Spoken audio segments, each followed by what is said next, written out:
Beredar video yang menunjukkan tentara Chechnya merayakan keberhasilannya setelah sukses mengepung markas Azov. Diketahui, belasan ribu pasukan Muslim Chechnya dikabarkan ikut membantu Rusia dalam invasi ke Ukraina.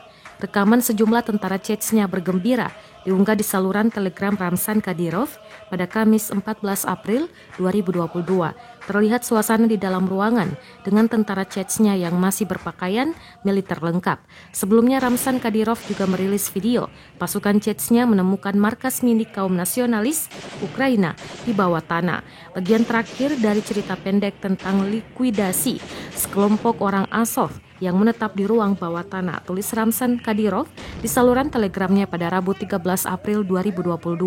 Saat menggerebek markas di koridor bawah tanah itu, terlihat pasukan Azov yang ketakutan.